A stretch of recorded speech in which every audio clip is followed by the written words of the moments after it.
Hi, welcome to Have Roots Will Travel. My name is Lisa Elvin Stiltori, and we are doing Les Filles du Roi, the King's Daughters. I've been doing this for about 2 years, maybe almost three now, and I started out just as a very small little tribute to one of my great grandmothers, and now I'm 255 videos later, and I do intend on doing all of the ladies just because they all deserve some level of respect, and just saying their name is important to me.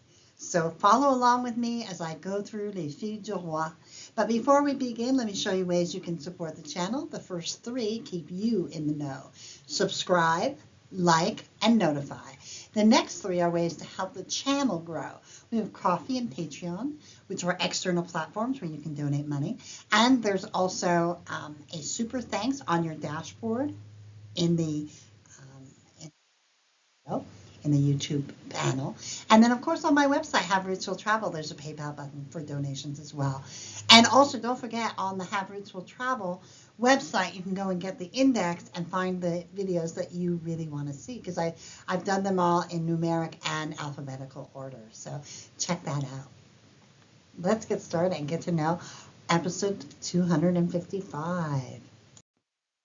Today's episode, number 255 of Les Filles du Roi, is of Martine Tavrey, and she is a viewer request. When I looked in my files, I have my best friend's daughter, this is one of her great-grandmothers, and my high school best friend, and young adult, actually, she knows who she is. This is also her great-grandmother, so it was kind of neat to kind of see the connections there. Let's have a look at Martine's life. So Martine was born in 1646 in Orléans, France. Her parents were Ignace Tavrey and Marie Mergot. Now, the church that she would have been baptized in was called the Notre-Dame du Chemin and was first built in 843, and then by the 12th century was built as a parish church again.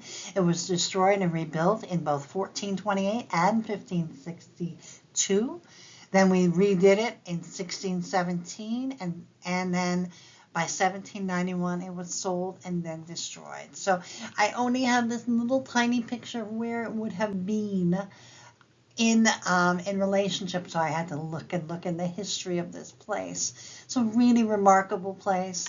This is part of a very historic part of France. It's a city. Orléans is a city in north central France, and it is part of the Centre de Loire region. It's part of the Loiret department, and Orléans, as you can see by the circle on the top right, is one of the capital cities. And it has about 116,000 people as of 2019. And if you count the metropolitan area, it has almost 300,000 people. And now the city's development from the ancient times to the commercial exchanges resulting, that river is so cool.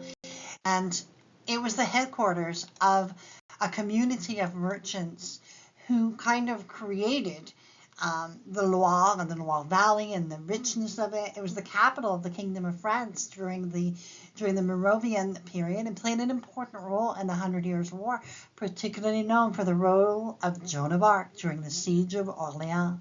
Every first week of May since 1432, the city pays homage to the Maid of Orléans during holidays, which have been listed in an inventory of intangible cultural heritage. So it's like even the holiday itself is part of the cultural history.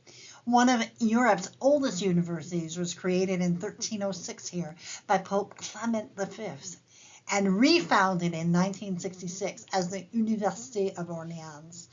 Now, Orléans in Quebec is named after Orléans in France, as well as Orleans, they call it, in Ontario, and the former French colony, New Orleans, in Louisiana. So this is a spectacular place to come from, with a lot of history, a lot of culture. Let's see how she fares in New France. So she arrived on La Nouvelle-France on July 31st, 1670. She actually brought with her a dowry worth about £300, And upon her arrival, she signed a contract with a gentleman named Pierre Cecil on August 23rd. 2 days later, they canceled the contract, and he went on to marry another fille du roi, Marie Seigneur, who we have not yet profiled, and who should come along but the man she would eventually marry. The groom that she would select, and he would select her, his name was Nicola Mercotte. He was born in 1642 in a place called Fécamp in the region of Normandy, and inside that region, he's part of the Seine-Maritime département. His parents were Charles Mercotte and Jacqueline Boucher. Now, there are about 19,000 people that live at Fécamp. It's a city steeped in rich history and legend, and is said to have been founded in the late medieval period. The city's founding legend tells of a fig tree trunk carrying the precious blood of Christ, collected by Joseph of Arimathea, washing ashore on its riverbank in the 1st century. This event led to a miraculous fountain of holy blood gushing forth, attracting numerous medieval pilgrims and enhancing the city's reputation. The monks justified the city's name, Fici Campus, as the camp of the fig tree. In the 7th century, Saint Leger found refuge in Fécamp during his exile. The city's significance grew in 932 when William I of Normandy, also known as Longsword, established a castle that served as a residence of the Dukes of Normandy until 1204. This castle witnessed the birth of many, many Norman dukes, including Richard I and II. The city's community system was granted by King John himself of England in 1202. However, the city faced devastation in 1410 when it was destroyed by the English, only to be freed from English occupation in 1449. Fécamp's involvement in the wars of religion ended in July of 1593, when Captain de Bois-Rosy rallied the city to Henry IV of France following his conversion to Catholicism. The city also holds historical significance for England, as it was the landing site of Charles II of England in October of 1651, following his defeat at the Battle of Worcester by Cromwell. Thus, Fécamp stands as a testament to the entwining histories of both France and England, shaped by religion and royalty, and most of all, resilience. Now, Nicola and Martine were married at Quebec City on September 14, 1670.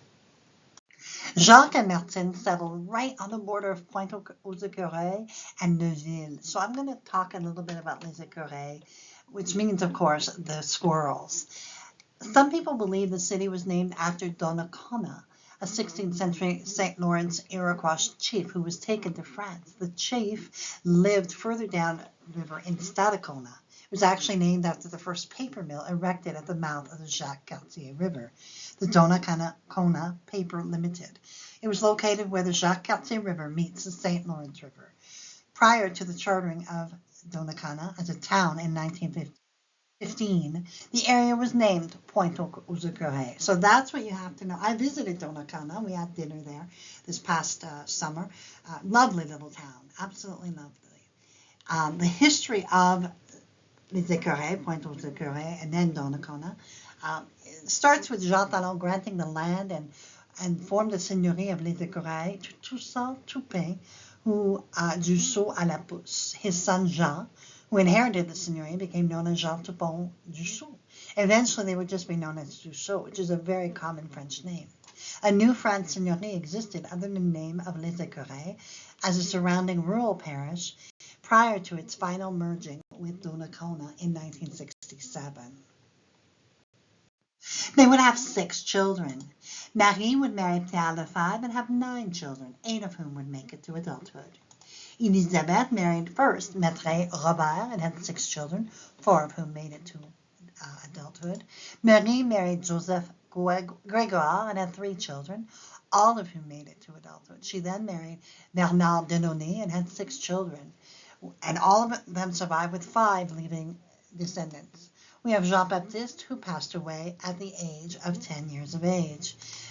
Bernard Pierre married Marie-Louise Hood and had 7 children, 6 of whom made it to adulthood. Marguerite married Joseph Fauché and had 8 children, 7 of whom made it to adulthood. In the 1681 census, we find Nicola Mercotte, Martine, Enfant Marie, Elisabeth, Jean, Pierre, 1 gun, 5 bêtes cornes, remember that's 5 horned animals, and 18 arpents, again, 15 to 16 acres of land. Amazing. We lose sight of Martine after 1683. She would have been about 37 years of age. We hope that she lived to see her children grow and have grandchildren, that sort of thing. Nicola, we know, lived to be 82 at least. So that tells me that the fact that he didn't remarry tells me that she probably lived longer than what we're, thinking. And certainly, they are both buried at Pointe-aux-Trembles or Donau.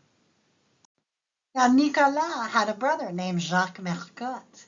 And Jacques we profiled in way back when in episode 3 with Elisabeth Salé, another fille du roi. So they both were married September of 1670, just remarkable. And so this profile is the profile of Nicolas and Jacques, and it is in volume 3 of our French Canadian Ancestors. Again, you can go in the Facebook group, our Free French Canadian Ancestors, or you can look in your local library for a copy of this. Very rare find, but absolutely gives you a very good analysis of Nicola and Jacques' life as well.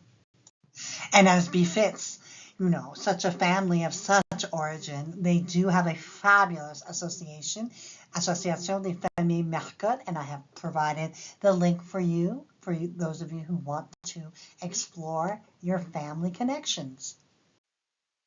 I really enjoyed this particular episode. I've known many Mercottes in my life. They are a very, very prominent name in Quebec to this day.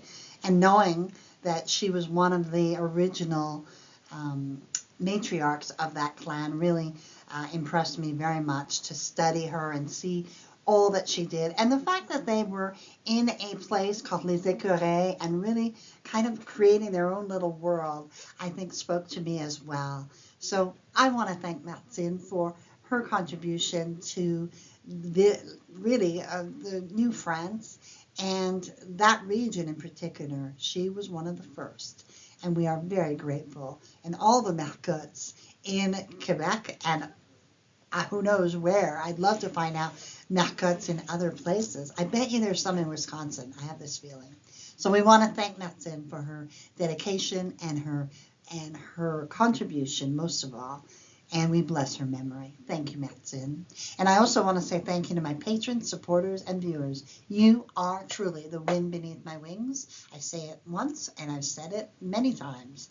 But you are what keep me going. Sometimes when I'm like, oh, I can't do one more. And then I think of y'all, and I think, well, maybe this is a great-grandmother that somebody wanted to find out more about. So that's kind of why I do it. So with that being said, until I see you on episode 256, I will say au revoir.